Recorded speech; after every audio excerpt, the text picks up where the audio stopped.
The broadcast is now starting. All attendees are in listen-only mode. Hello, and thank you for joining us for a guided tour of a Next Generation Science unit. My name is Francis Vigent. I'm the CEO of KnowAtom. I'm also a teacher. I began my time teaching as a high school math teacher, teaching grades 9 through 12, and I spent better part of 7 years as a elementary and a middle school STEM specialist, actually in New Hampshire. And my hope today is to share with you a bit about KnowAtom, a bit about Next Generation Science Standards, and a bit about how we are bringing those pieces together to really enable the next generation science classroom. And as we go through this tour, I hope that you'll be able to take away some useful pieces that you can incorporate in your own curriculum planning process, as well as perhaps a few new ideas for helping to communicate what the Next Generation Science Standards are and what that might look like in the classroom. So to give you a quick piece about KnowAtom, essentially KnowAtom is focused on not only science and engineering, but really the purpose of science and engineering, or the purpose of STEM, which is higher order thinking skills. These are skills that are useful in any discipline. Only 4%, some people may say as high as 6% of students will go on to get a STEM degree, but fundamentally every student learns STEM in the classroom because it's the best environment for teaching creative, evaluative, and analytical thinking skills. So the way we go about that is by putting students in the role of scientist and engineer and helping them to actually put those higher order thinking skills to work. And so that brings us to the actual experience itself through curriculum, materials, and professional development. So today in our webinar, what we'll be taking a look at specifically, as you jump ahead, is what effective K-12 STEM instruction actually is, and not our definition here at KnowAtom, but really the definition that comes from the National Research Council all the way through and really permeates what the multi-state effort, but individual state effort really reflects as you go state to state. After sort of laying that common language, what we're going to do is take a look at the student's inquiry experience. So really think about it first from a student's perspective. Next, what we're going to do is take a look at unit and lesson from a teacher's perspective. And then finally kind of end on some question and answer and scaling up the successful STEM classroom. So picture this as going through what science and engineering is, then taking a look at the inquiry experience from a student's perspective and what's needed for teachers to be able to accomplish that. So jumping right in, let's ask, what is science, what is engineering, and really what's the difference? And so if you've been on any other webinars with us, you know that we always like to start with the basics. Within the context of Next Generation Science Standards, it's important to know that science is knowledge from experimentation. Scientists answer questions. That's their role, and that's how science gives us scientific knowledge. Engineers use that scientific knowledge to solve problems. And so that's why engineers are prototyping. They're prototyping solutions using their knowledge of science to try and solve some problem. And when that's scaled up, that gives us technology. And so that technology might enable further science, deeper questions, newer hypotheses, or hypotheses we've had that we haven't been able to answer, or it may enable engineers to iterate and continually improve. So you think about something like going from the glass jar to the plastic jar. So the reason math is shown in the center here is that math is a tool for quantifying and analyzing and also communicating observations, the findings of an experiment or of a prototype test, and also making sure that things are replicable for both science and engineering. Moving ahead and thinking about this in the context of curriculum, and maybe before we even get that far ahead, it's important from the perspective of curriculum that science and engineering is clear to the students in terms of what it is. How do science, technology, engineering, and math relate but also to the teachers, because they really are sort of the keeper of the message at the end of the day. So if you walk into a classroom or you walk into a science meeting and you ask what is science, what is engineering, and there's large-scale disagreement, that's a problem from a curriculum perspective, because that's the very foundation of innovation. It's the foundation of what we're teaching in science, technology, engineering, and math. Moving forward, there is this new definition of what effective STEM instruction is, and that emanates from the National Research Council all the way back to 2011, and I suppose you could look even a bit further back than that. Effective STEM instruction capitalizes on students' early interest and experiences.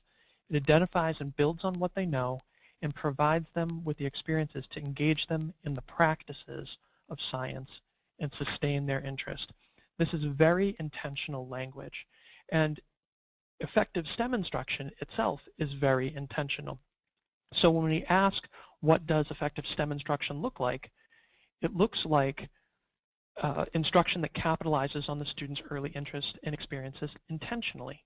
So it's a nurturing process. It identifies and builds on what they know, again, intentionally.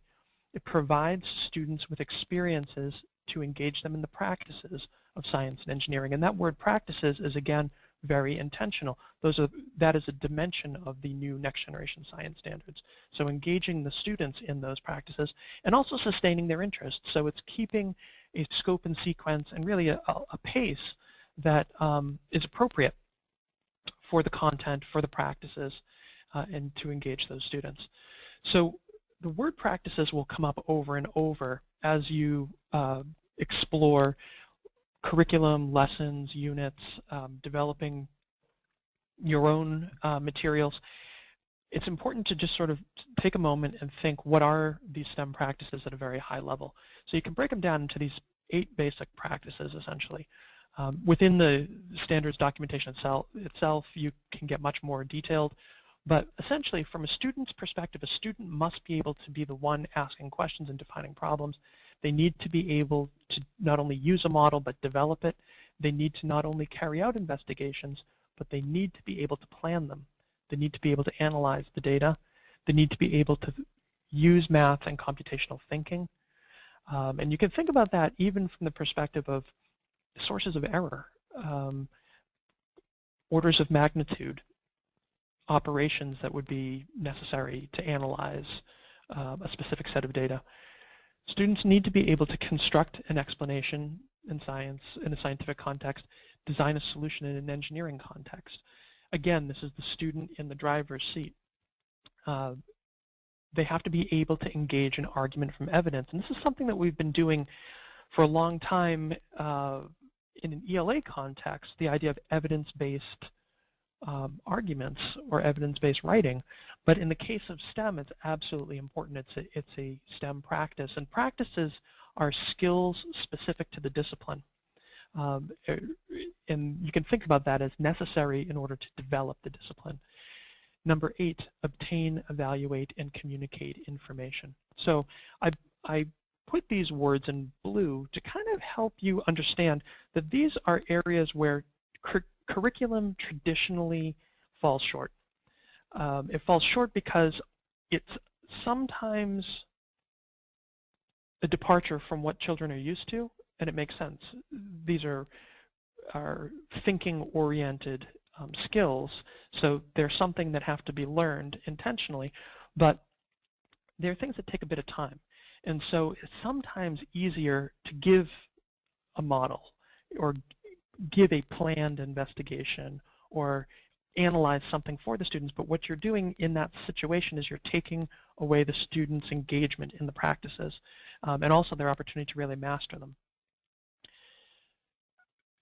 What you have in your classroom now or in your district is going to fall on some scale between awareness and readiness when it comes to STEM resources. So if you've been on a webinar before, you may have heard some of these terms used, but I'd like to go over it one more time. So awareness readiness resources are resources that are often provided by museums, companies, even oftentimes big government agencies to try and create awareness about STEM. Who is an engineer? Who is a scientist? As a result of engaging those resources, a student might be able to tell you what a company does or a particular way that they use an element of science or engineering. Knowledge readiness is something that we often get from textbooks. Knowledge readiness is students being able to tell you all about what a scientist has discovered or scientists have discovered, what solutions engineers have developed. Again, a very easy thing for a textbook to accomplish. Performance readiness is something you typically see with kids. So performance readiness is when asked the question, so how hard is this rock? A student will know to do a hardness test. So it's sort of mastering tasks specific to a particular question, but it's not necessarily transferable. So you have to think from that perspective. Performance readiness is performance ready for specific tasks.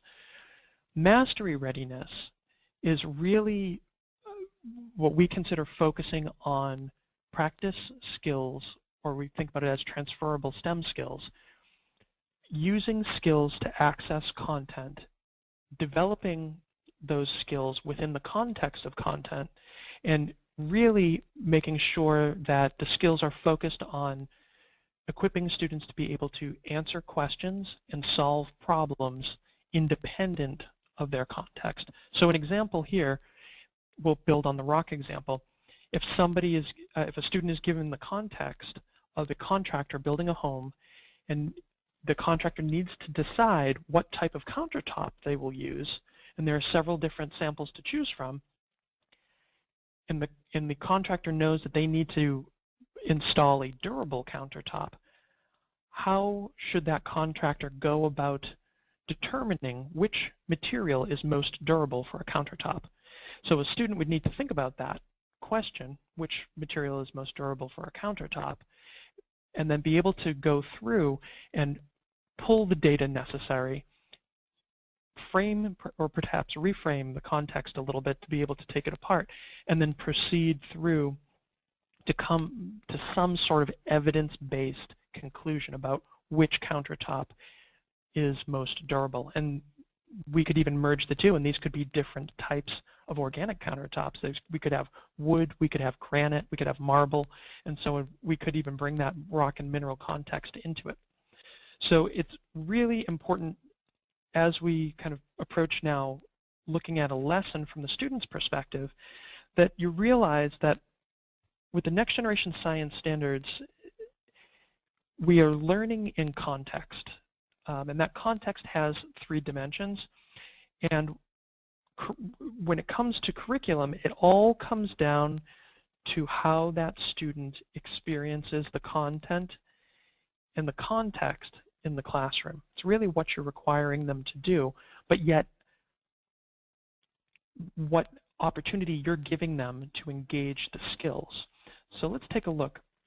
These 2 students are learning in that next generation sort of model.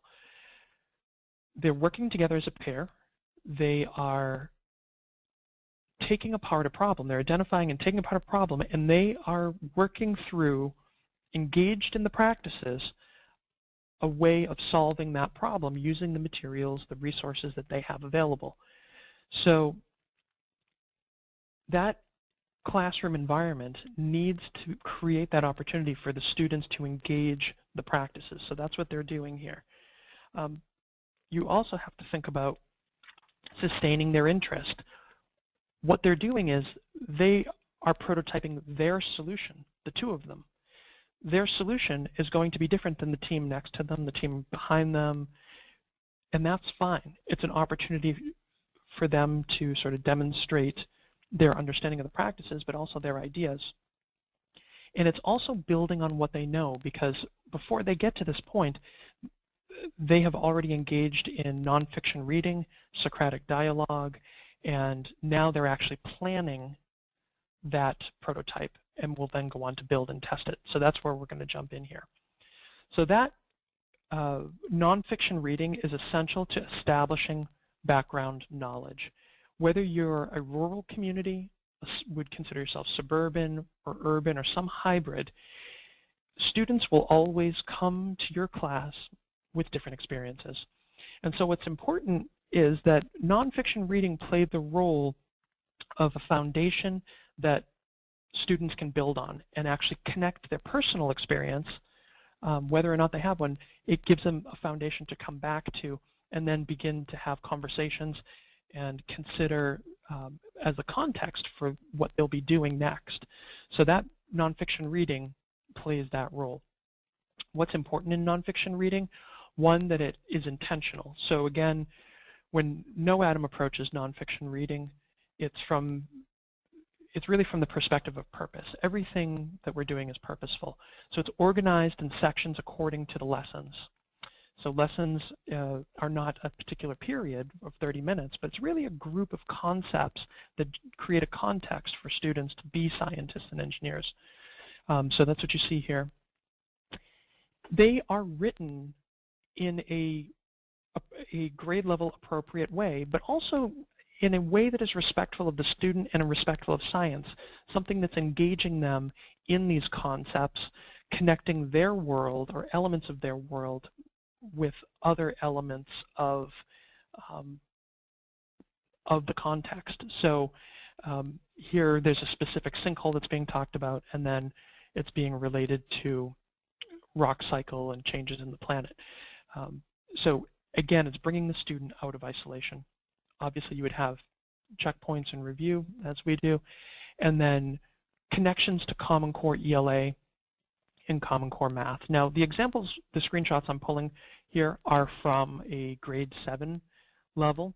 So this is kind of in the middle. If you're at the high school level, you could imagine something a bit more complex. You would imagine something obviously less complex at the early elementary level. But what you'll see here is that nonfiction reading occurs pretty much at every grade level.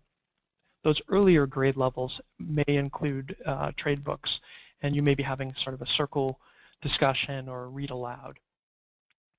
And then the other piece that's is key in this nonfiction reading is language which is mirrored in the lessons and in the discussion. So what we have here is, we call it science words to know, but it's a specific vocabulary list. Now, just so that you know, I'm taking screenshots from readers. So this particular reader for grade 7 is about 30 pages. I've literally taken maybe 4 pages as screenshots just to point out different elements. Once the students have done that reading, whether it's on their own or in class together, it's important that they're reading for understanding. It comes time to activate learning, and that's something we can really only do in the classroom or somehow interactively. And so we use Socratic dialogue to activate student learning. Socratic dialogue is an art of asking higher order questions that cause students to use their higher order thinking skills to consider the connections between concepts and respond with creative, evaluative, and analytical answers. It's important to note, especially because you see there's a teacher in the picture here, that the teacher is just the moderator, and students are considering and responding to each other's contributions within the class dialogue. In the context of curriculum, it's important that that nonfiction reading support that or provide that foundation of background for students to be able to bring something to the dialogue. So that's why you see students in this picture. They have their reader out. They're thinking about what each other is saying, but they're also pulling vocab words in. They're pulling things that they noticed or they may have highlighted. But we're intentionally causing them to have to create, evaluate, and analyze with their answers and the way they're interacting. You're used to Bloom's taxonomy, I'm sure. With the Next Generation Science Standards, it's an opportunity, and really I would argue that it's really necessary to reevaluate the way we think about Bloom's taxonomy in the classroom. You see, those higher order thinking skills, analyzing, evaluating, and creating, have an opportunity to happen simultaneously, and I would say they really have to happen simultaneously.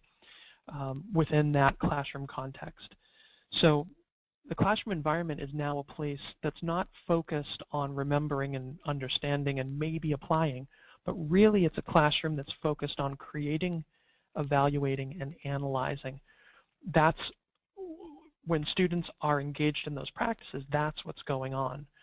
They have to create a procedure. They have to evaluate the results of their test. They have to analyze the data that they gathered and relate that to data their peers have gathered.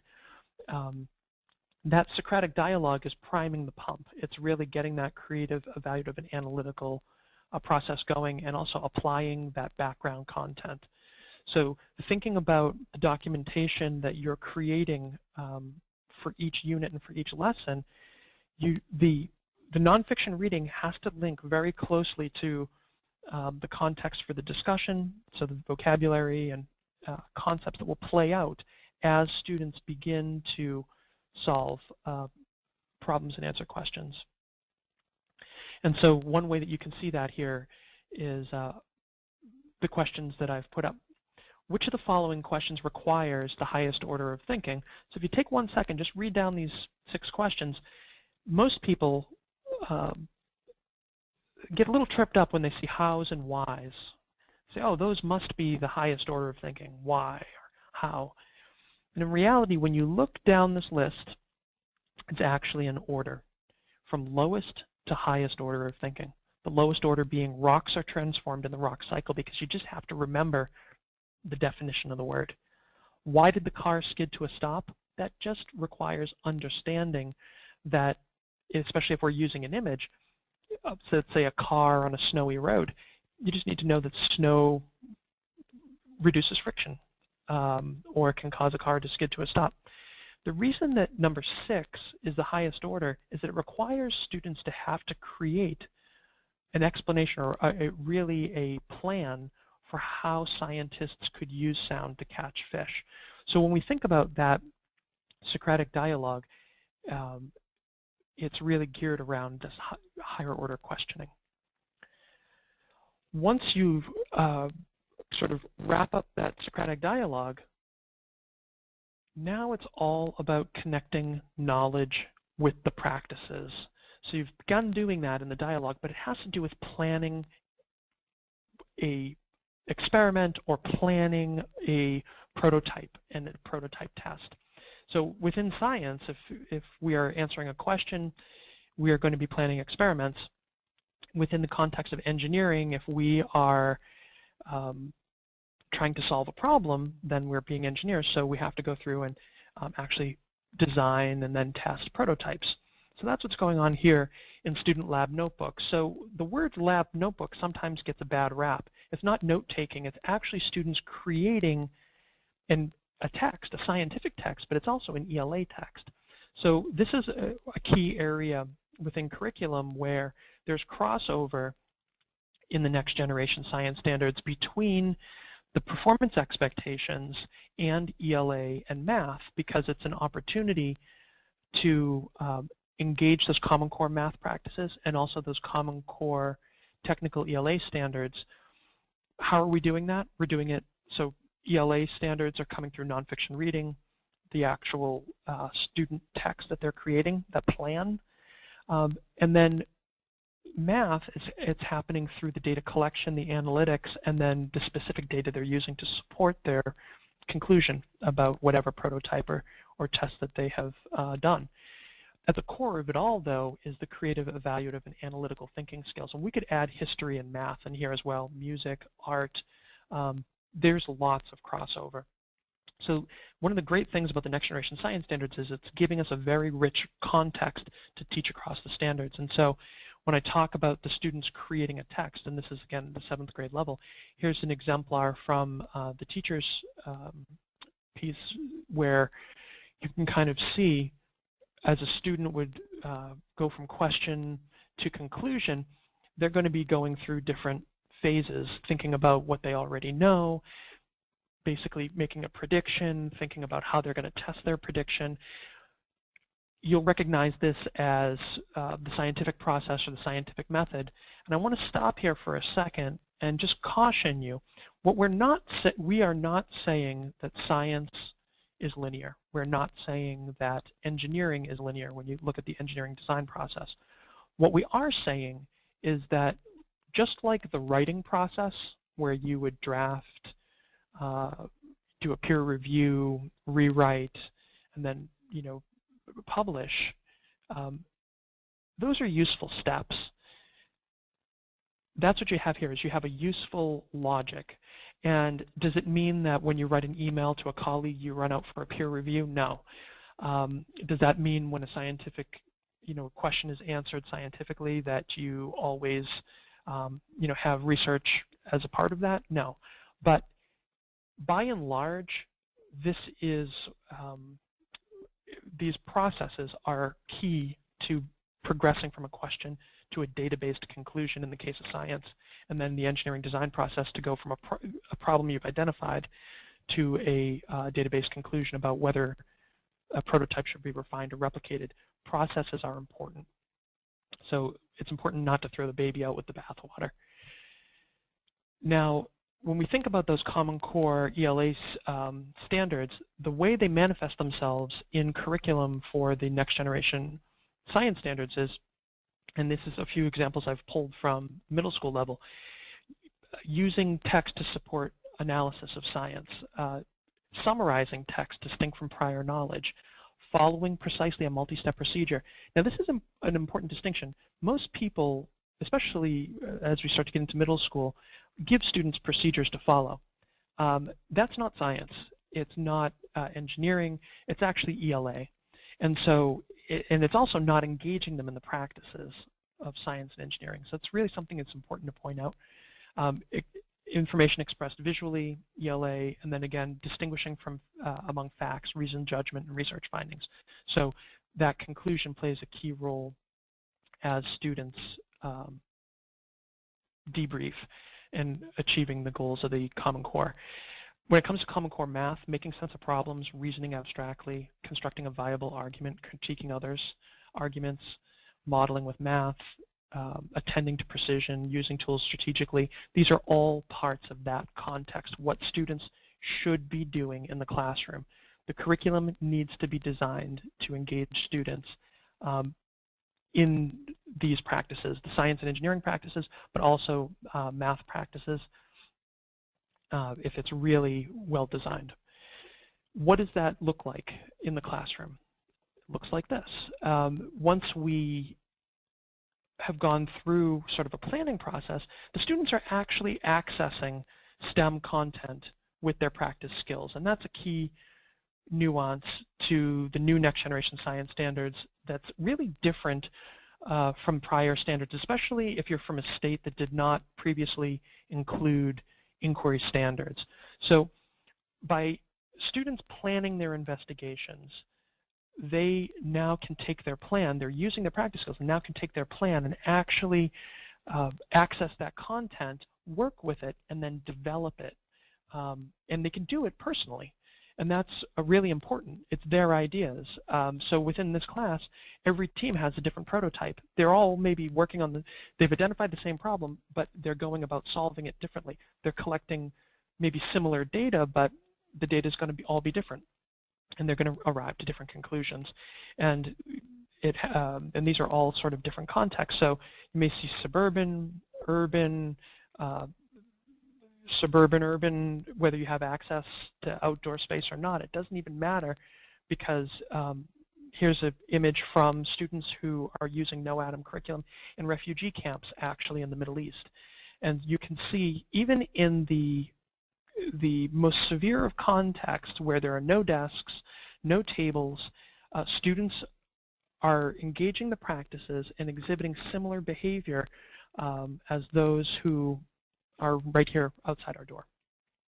And so that's what you see going on here. And of course, this is going on in Arabic and not English, but nonetheless, it's the same STEM practices and processes, and engaging those students' interest, providing them with the opportunity to be scientists and engineers, and sustaining their interest over time. And so again, that's the role of that's the role of curriculum. And if it's curriculum for effective STEM instruction, it's going to reflect all of that. Once students have gone through, created their prototypes or their experiments, gathered their data, they now have to analyze that evidence and form a conclusion as partners. And once they've done that, they debrief as a class and they bring what their findings were to the table and sort of discuss it, right down to the level of, was it persuasive? Was the data, was the claim persuasive in the sense that a hypothesis was supported or a prototype warrants replication? So that brings us to sort of the end of what a student's perspective is in terms of what they go through, and really kind of turns it around and says, how do we make that happen? Because in order to make that happen, students have to be empowered. They have to understand the practices. They have to be accessing those disciplinary core ideas with the practices and being mindful of observing the cross-cutting concepts, and as a result, be able to demonstrate performance. And that's where we come to curriculum, professional development, and materials. The curriculum is really the backbone. It's like the spine of the whole September through June grade level. So think about first grade. Curriculum gives structure to September through June. It's also what aligns teachers to each other, and also one grade level to the next. And so that's the importance of having a grade-specific and unit-specific order, lessons that are specific, have a specific order as well. Professional development helps teachers to map their existing skills to this new sort of practice-oriented approach to science, technology, engineering, and math. And then the materials make it possible for classrooms to actually engage the students hands-on, so that they can see the cross-cutting concepts, that phenomena firsthand, and yet it's their idea. So in KnowAtom's, in the context of KnowAtom, KnowAtom has first grade through 8th grade curriculum that is September through June. It's articulated, aligned to the next generation science standards, materials that fits within that to enable it to be all hands-on, so that there can be those small teams of 2 in the classroom, whether you have a class of 30 or a class of 12 or 15, and then professional development to sort of unpack it all and get the educators up to speed. There is a difference between performance expectations, standards, and curriculum. So before we go too much further into what curriculum looks like from a teacher's perspective, we need to stop and think about the difference between a performance expectation and a standard. Traditional standards are something almost like a box that can be checked.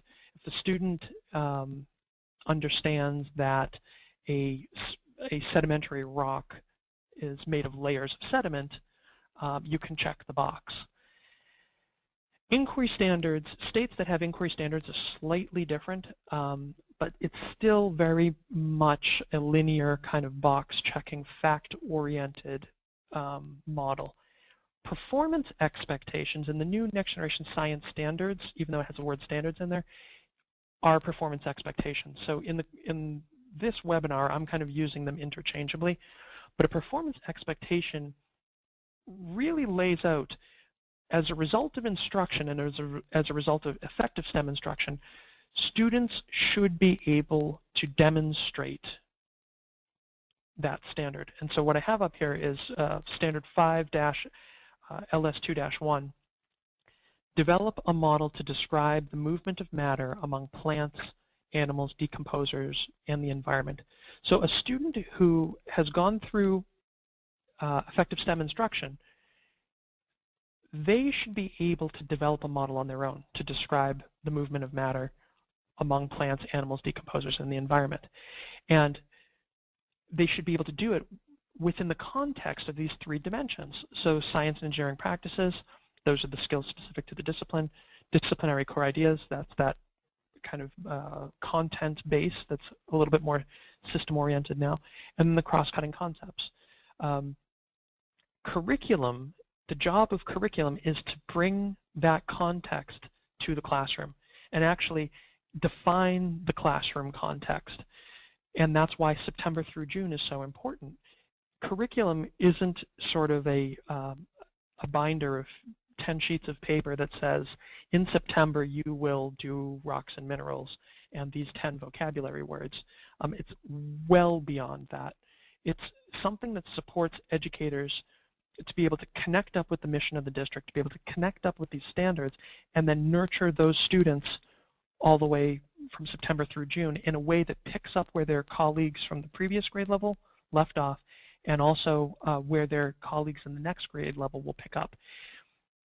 Don't confuse this with sort of a lockstep, cookie-cutter approach. That's not what I'm talking about. Lockstep, cookie-cutter approaches are things that are scripted, so that anybody who sort of read off the script would, essentially have produced the same exact thing. That's not what we're talking about. What we're talking about here is a chronological set of resources that articulates and supports educators in being able to go from September through June. And again, that's why when you think of those mastery level resources, they're grade specific, because you're starting in September building students' practice skills, their familiarity with that science, sort of the STEM cycle, and so the relationship between science and engineering. And then you're using those skills, or putting students in the position of scientist and engineer to use those skills to interact with the content over and over and over again, or the practices over and over again, but in different contexts. And that's why, as we think about sort of scaling success, we really think about scaffolding, and it's scaffolding September through June, but grade level to grade level as well. And that's very important. We're grouping concepts and we're grouping standards so that when there are grade level specific standards, they're happening in the grade level, but they're also grouped with standards that are being introduced, so standards from future grade levels, and reinforced, so standards from previous grade levels. That's very, very important, because especially it crosses all grade levels, but if you have any transients in your district, if you have, and we find this with urban districts, and the larger the urban district, the more important it becomes. But even suburban and rural districts have students who are new. If you approach curriculum in such a way that there is only grade level specific standards owned and, we'll say, operated or taught at that grade level, it's a once and done. And that puts all of sort of the hope for students' performance on them mastering, retaining, and also being present in the district for those standards. So you can think of in a case of when standardized testing occurs in either 4th or 5th grade, or 7th and 8th grade, and then later on in high school. If a student isn't there in, let's say, 3rd grade, and they're tested in 4th grade, then they may be the best student in the world with the best memory, but if they haven't had exposure to those standards, they haven't been mastered, it's a hole. It's a systemic gap. And then if you think of large urban districts as students maybe in and out of district, that gap gets bigger and bigger. They may be missing multiple years or just segments of a year. It's so important that those standards are addressed each year, but they're done intentionally so that they're grouped, introduced, reinforced, and mastered, and the context then just gets deeper and deeper. So here's how that really comes to life for teachers in the form of a teacher binder, or the teacher's unit, or the teacher's edition, as you might think. So this is from a KnowAtom unit. And again, I'm condensing in the next few slides 100 pages down to probably 10 screenshots. So I'm skipping over a lot. One, for educators, answering the question, where am I going? Starting sort of with your understanding by design, standards, objectives, lessons, and assessments. What we have on the left is a progression of the actual lessons themselves, an overview, mastery objectives, And then very quickly we're turning around and actually saying, here are the performance expectations. Here in the different kind of colors you see are how the different dimensions are coming to life in these specific lessons, lesson 1, lesson 2, lesson 3. So you understand the purpose of the lesson, okay, the purpose of the unit as well. And then also the science and engineering practices. So thinking about that dimension within this context. So think of the unit almost like a bin. It's a context, a three-dimensional context for all that content to come to life and actually have the practices, the disciplinary core ideas, and the cross-cutting concepts going on where students are sort of in the driver's seat. Vocabulary scaffolds. So with KnowAtom, essentially there's a dictionary, and students, when they are introduced to a vocabulary word, it is purposeful and relevant for that unit. It's something that will come to life in their investigations, and it's something that will relate to their future lessons and future units, and even in future years when something is referred to, it's going to be referred to in this way. And that consistent language is, again, from a student's perspective, vital to them understanding what the expectations are of teaching and learning. For the teachers, especially now with Next Generation Science Standards, there's a lot of changes going on. Elementary teachers are often generalists.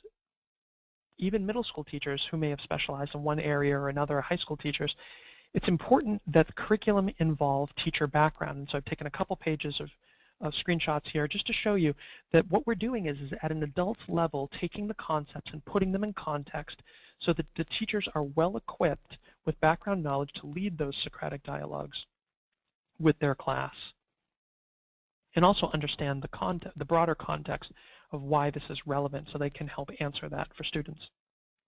And also make very local connections as well to the content, which there's really no way to predict what a particular student's experience may be or community experience may be. So that could be anything from a field trip to a vacation to a particular pond outside.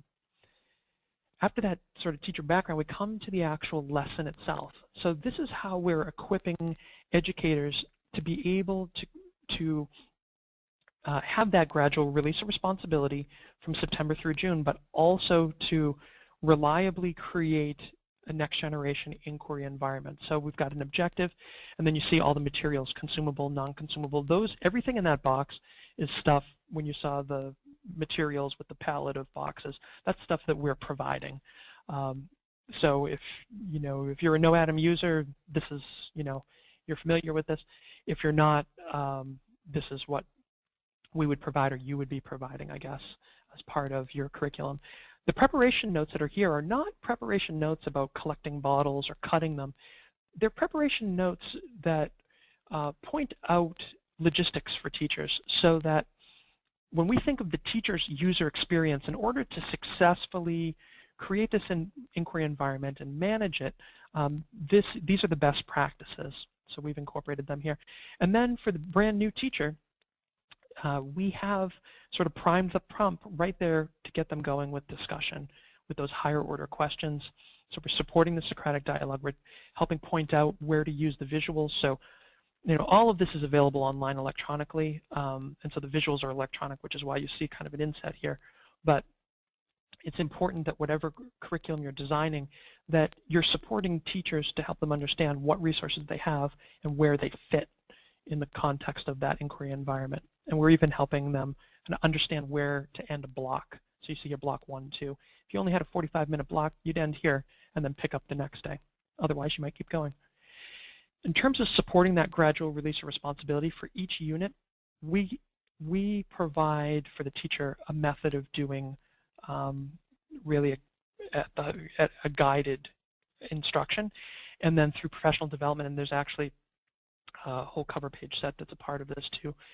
We really go over checkpoints, because there are certain thresholds within the year where essentially milestones that students will pass in November and then in January with that release responsibility, where they will really be entirely on their own, but coming to the teacher at defined checkpoints so that there's an opportunity for differentiation and redirection even of the entire class, but specifically of student teams.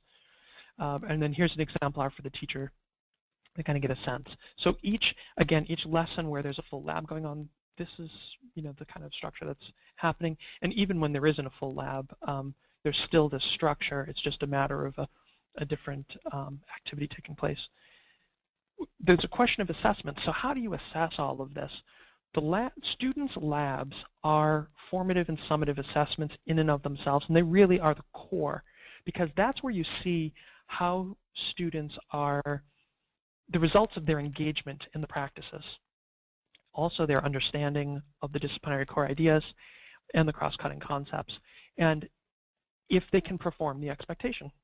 And I'm not trying to form this in the sense that you look at an expectation, a performance expectation, as a task, but thinking of a context where that performance expectation comes to life. So that's where you see it, is in that student's lab notebook, and those start super young. A blank composition book starts in the 4th grade, but even before that, students are engaging in lab journals. They're just a little bit more structured because of the age level. We also, though, think about vocabulary assessment, which is what you see here. This is sort of a homework, check-in, ticket to leave even. It's really summing up whether the students are grasping the vocabulary. What's even more important, though, are what we call concept checks or concept assessments. These give us a window into the students' understanding of the concepts, or really think of it as whether they can synthesize with what they've learned. And so what we're doing here is we're asking them questions in a context they've never seen before, but the fundamental standard is there. So just to kind of make this as concrete as possible, let's think about states of matter. So students may learn about states of matter in the context of the water cycle, snow, for instance. In the case of a concept check, we might put a scenario up here where we talk about a chocolate bar that was left on a dashboard in a cup, and we ask them, what has happened here? And so we are looking for them to be able to explain how and why the state of matter has changed and how that has affected the chocolate bar, and really what's different. Has it gotten lighter? Is it, is its color changed, or is it just its shape? Beyond that concept check, we are now starting to include what we call scenario assessments, or they're assessments of the practices and cross-cutting concepts. So if you're familiar with PARC assessments or Smart and Balanced, some of the testing that has gone on in an ELA context, I don't want to draw a major connection here. There really isn't a connection, except to say that when you look at something like a PARC assessment, it's the question of the student is less what color truck did John drive to the store, and more of why did John drive a red truck to the store. There's a big difference. One is simply just remembering the color of a truck. The other is really understanding why and being able to explain that, and being able to find support for claims and being able to reason through. What we do here with practice, the assessments of practices and cross-cutting concepts, is we present a scenario, and then we ask a series of questions related to that scenario that are designed to expose the students' understanding not only of the disciplinary core ideas, but really practices and cross-cutting concepts. So here we have a scenario, and then we have a series of questions that are asked, and then we're inserting new information. And then we're asking the students to reevaluate some of what they've said and to consider some other people's opinions about the data, and to look at their opinions and to think about that in the context of how are they arriving at that opinion, and what evidence would they use to support that. So that's really a direction that we believe the next generation of standardized assessment will move in, although we don't other than the existing inquiry assessments on a state-by-state level, which really support this model of testing. We don't have yet a example of what the official next generation assessments will be. Last piece so we're talking about assessments being a key part of curriculum. Another key part of curriculum is the actual answer keys. It's important that educators understand why it is this answer and not these other answers. It's actually sort of an element of professional development that's built into each unit of your curriculum as you're disseminating this to teachers, so that they really understand how it all comes together. Another piece is the connection to the ELA and Math Standards. So what specific ELA standards are connected and how they're applied in the unit. And this is important for teaching across the curriculum. So at an elementary level, as self-contained classroom is planning and developing their units, being able to teach math and ELA through science, not just science through math and ELA. And then thinking about portfolio assessments, differentiated instruction, concept maps are important to be able to kind of relate all the concepts together. And when you think about differentiating instruction, what is the core expectation of the standard? What are some assessment strategies at grade level, below grade level entry points? And then possible primary evidence, especially in the case of a portfolio or an alternative assessment. So this all begs the question, under the current standards that are in place and this current style of assessment, does this modality or this approach using STEM practices as sort of skills to access and develop content, putting students in the role of scientists and engineers, doesn't even have an effect? And I'd like to just point out a couple data points. So this is one from an urban district, actually in Massachusetts, where they have well over 50% free and reduced lunch. I want to say 70% are English language learners. It's actually a city where the UN High Council on Refugees relocates people from around the world because of the infrastructure, transportation and other things. Over the course of 2.5 years, these students in the school gained 51 points in advanced and proficient scoring. And what's really important to think about here is that it wasn't just students going to proficient, but a lot of those students went to the advanced standing, and collectively they were reaching levels consistent with their peers in very wealthy suburban districts. So this is a case of Lynn, Massachusetts. Here's one in another place in Massachusetts, just so we could keep the data kind of together, from Manchester by the Sea, which is a community with probably a median home price of about $1 million to $1.2 million for a single-family home. They're reaching the same level of 80+ proficiency, and yet they still, when they started, got a gain. And the reason that we believe that this happens, and we've seen this in places like New Hampshire as well, and I'll just pull up some quick kneecap data here, where this district, all the way back to 2008, 2009, they were getting a 10, the first year they got a 10-point increase over sort of the state average, and then had increased their gain to 20 points above the state average. And it was across all the different areas, but really the inquiry, life science, and earth science stood out. The reason I bring this up, though, is that whether you're in an urban, a suburban, or a rural environment, it's really important to think about the curriculum as creating an experience where you can remove all the barriers, you can create a context of content where students can be scientists and engineers, they can engage the practices, and if there is isolation, that you can begin to break that down and begin to create a network of understanding between the disciplines all throughout the year, but then also from year to year as you form that curriculum for the entire district. So we're coming up on about an hour. We have about 5 minutes left. I'd be happy to take you know, let's say 3 to 5 questions. We've covered a lot of ground. What I have discussed while you're kind of coming up with those questions, we have a few hundred people logged in here, so I'll do my best to get through these. I just want to point out that, you know, what I'm describing is what we've created.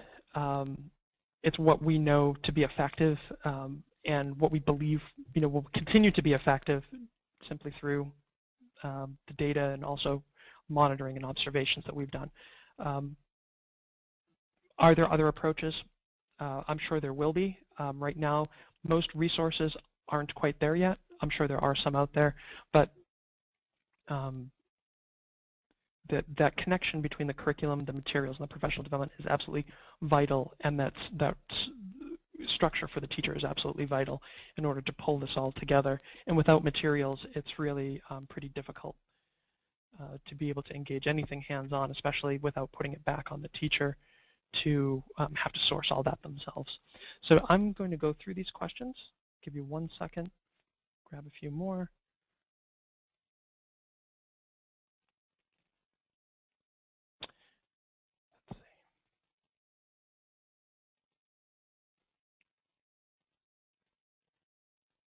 Okay, some folks are asking about saying they're rewriting guides to meet the NGSS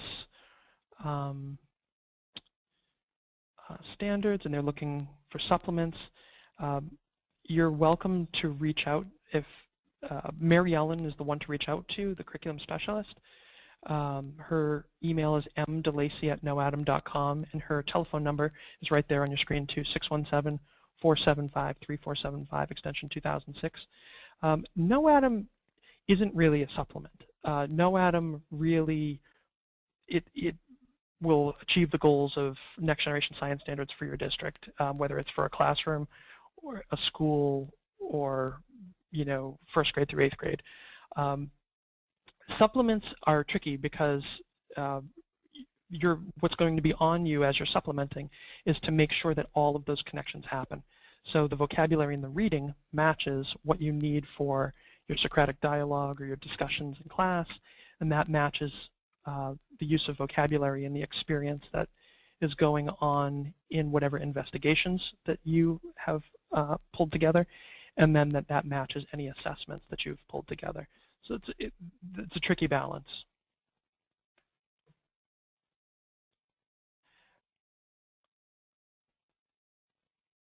After the webinar, we will follow up with a recording, and so this will all be available to you online. You can actually revisit the page that you visited to sign up, in order to access it, but we will send you a follow-up email with a link, most likely tomorrow, but it'll be by the end of the week. So keep an eye out in your junk mail folders or spam folders for that. Some folks are asking about compatibility with third-party software programs, and yes, we're more than happy to work with third-party providers. Our goal is to always stay close to the standards and stay closest to the students' needs and the teachers' needs from a user experience standpoint. And so we always welcome technology in any form that enhances that connection between students, teachers, content, and really skills. Somebody asked, how did we manage to create this so quickly? NGSS is so new. And, you know, the reality is that NGSS is new, but it's not really that new. This has been a process that has been going on, like stretching all the way back to 2011, and even prior to that, there was sort of the rumblings of change. And so what we've really done, and again, thinking about that triad, the connection between students, teachers, and content, is that we have really stayed abreast of the process, the happenings with NGSS through the National Research Council's work with the reports on effective K-12 STEM education, then on to, the work with Achieve and the partner states and actually drafting next generation science standards and going out for public comment and then revisions and so on, and even down to the equip rubrics themselves and how recommendations have been coming together for that. And what we've done is all the way along we have been iterating our curriculum, because what's being recommended and what has been brought forth even since 2011 has been helpful, has really been beneficial to students and teachers. So we've been in the fortunate position with the final draft of the standards and now the final standards themselves to be able to have to make small revisions. And actually it's really fun to see the evidence statements come out and see such close alignment with much of what we have. So that's how we're able to do it so quickly, and also to be able to see the effects in the classroom. Somebody asked a question here. How does the curriculum provide materials necessary to build models? So we provide materials. The way that works is, so the curriculum, you can picture that as a binder or as electronic curriculum online. That's sort of the teacher's world. And then the student's world is that nonfiction reading and then all of the materials that are involved in prototyping or experimenting. And so we basically, for each unit, have a box of materials that goes specifically to the teacher at the school for that unit, for that grade level, and they have everything they need either for 12 students or 15 or 25 or 30, depending on what the school district or the school has contracted with us for. And so in what you're asking about a model is something in our world. When we talk about models, models do not yield data. If you're talking about a model in the context of a experiment or a prototype, we provide materials for all of this. It depends on what the lesson requires. But we provide the materials for the modeling, for experimenting, and for prototyping. And so that's how that works. This is a really fantastic question. What is the appropriate cost of materials per grade level if you're considering writing a grant? And this is a big question. So if you are implementing an entire grade level, it really depends on what grade level you're implementing. It is much less expensive to implement at, let's say, a first grade level than it is at an 8th grade level. Why is that?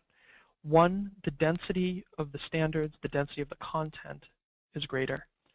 Two, the materials are more complicated. They're essentially more expensive because they can be more complicated. There's more of them. And the other thing is the tools are also more sophisticated. So those are all things that you have to fund. The best thing to do is you have Mary Ellen's contact information. If you're asking about KnowAtom specifically, I'd recommend that you contact her and give her some information about what grade level you're thinking about writing a grant for, and also how many students, because if you're trying to fund 12 students in a rural classroom, that's in a first grade classroom, much less expensive than if you're trying to do 30 in a middle school.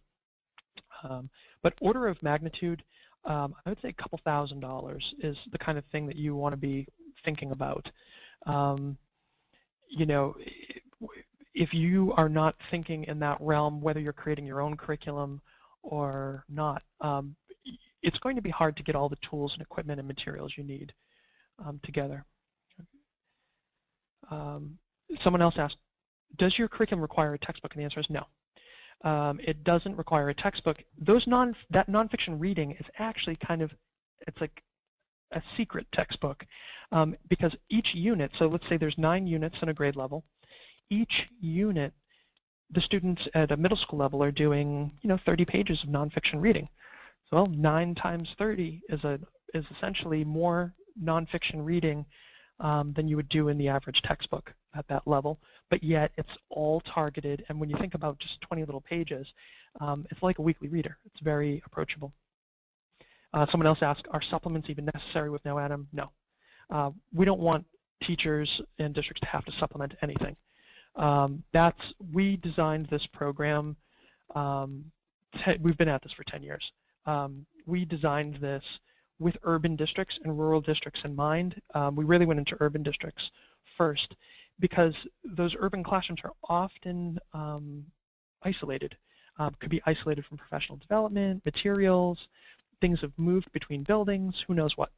So we wanted to make sure no supplements were needed. We knew if that teacher was connected to the curriculum and the district had the materials in place through KnowAtom and the professional development, there was no need to supplement anything. They had everything they needed. Does KnowAtom have any video websites for students? At this point, we don't. What we have been building is really actually curating our videos that enhance the content and that are available for teachers.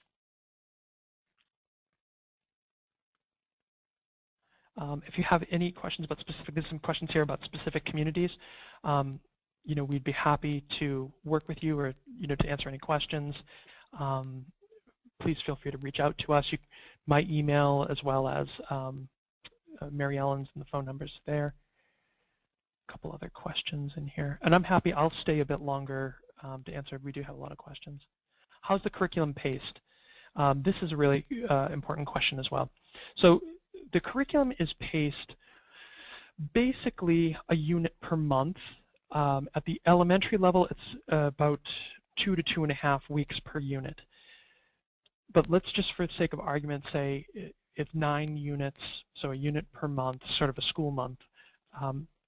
What happens is over the course of 5 days, it doesn't have to be 5 days at any grade level.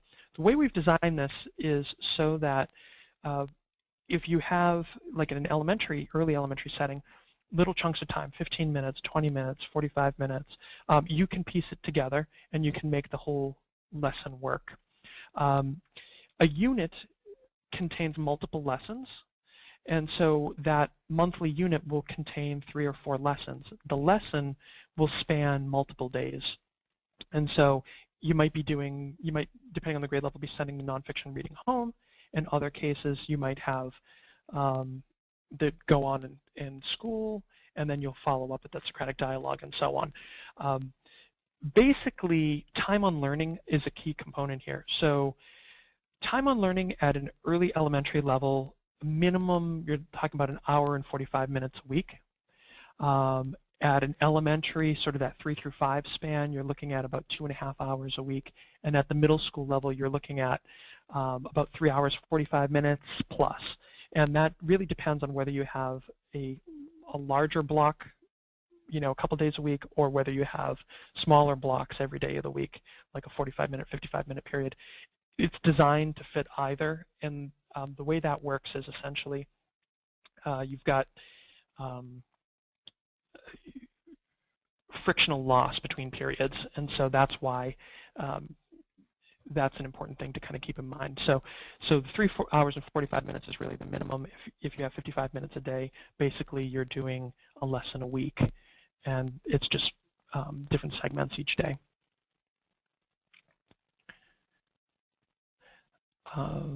Someone asked a question about integrating all physical science units together rather than following the grade levels.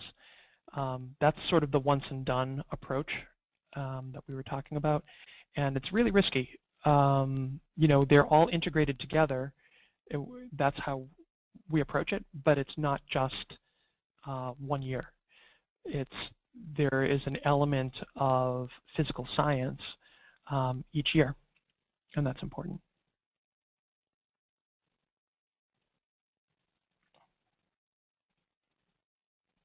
I'm just looking at a couple more questions here. Somebody asked if the curriculum is electronically available. Yes,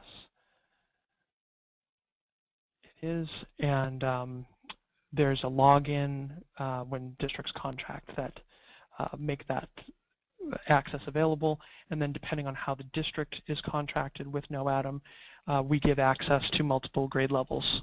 So if you're using grades 3 through 5 in your district or 1st through 8th, then every teacher would have access to all those grade levels. And the purpose of that, again, is for teaming. We want to take teachers out of isolation. We want to connect them with each other in the grade level, across buildings, and also between grade levels, so everybody's able to act together, even if they are in their own classroom. And I think the rest of these questions, unfortunately, if I didn't get to your question and you would, you would like to continue the conversation, please email Mary Ellen or myself. That information is up there. I'll take this last question regarding professional development. So someone asked if we could describe professional development. Does someone from KnowAtom go to the school? Is there follow-up coaching? And the answer is yes. So we do all our own professional development. The way that works is there's professional development for implementation up front, and then there are coaching sessions as follow-ups, and we do those at a minimum once a trimester. So basically in that Thanksgiving and then again January, and then often around sort of a May window if there's a kind of a final follow-up for the year. What that looks like is it's really a lot of what we've talked about here, but in much more depth. It's looking at what resources teachers are getting, what that student's experience looks like, what the best practices are for releasing responsibility to the students, and then also how do you set expectations for the students and how do you maintain them, and then also how do you manage not only sort of students with a full release of responsibility in an inquiry environment, but also the materials component of that. So that's a lot of what the implementation covers. It also goes much more into depth around the next generation science standards and what each of these dimensions are all about, why the units are ordered the way they are, and what they can expect in terms of student work and how the students essentially develop over the course of a year. The coaching aspect looks like essentially follow-up. It's really following up on all of what we started in implementation, but really from the perspective of student work. What does the student's work look like? Is it what we expect? And how does that sort of line up with the rubrics that are in place? So, we have rubrics for all the different components of this as well, which haven't been part of this presentation, but to help kind of point folks and help them understand on the spectrum, is the student developing, are they exemplary, are they somewhere in between? So with that, I will say I hope you found this webinar helpful and also informative. There's unfortunately a lot that can be said about the next generation science standards as well as curriculum and effective STEM instruction, but what I hope I've been able to do for you is give you a taste of the work ahead in terms of as you're thinking about developing curriculum, articulating units, and whether you're supplementing your existing curriculum, trying to create something new, or whether you're looking for a resource like KnowAtom in order to fill that. This is an opportunity to make a move in education within the context of science, where I think as all educators we want to go, and that's an opportunity to engage those higher order thinking skills and really equip students for any college or career choice they may have. And we certainly hope to be a partner in that. And then also thinking about those dialogues that we have as teachers no longer being about the missing parts of a kit and really all about how we're approaching students' learning needs.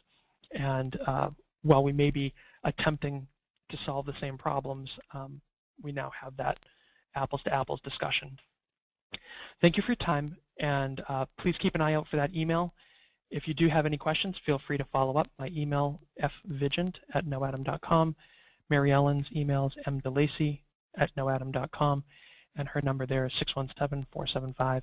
3475, extension 2006. If we can be of any help, we look forward to doing so. Thank you. Bye-bye.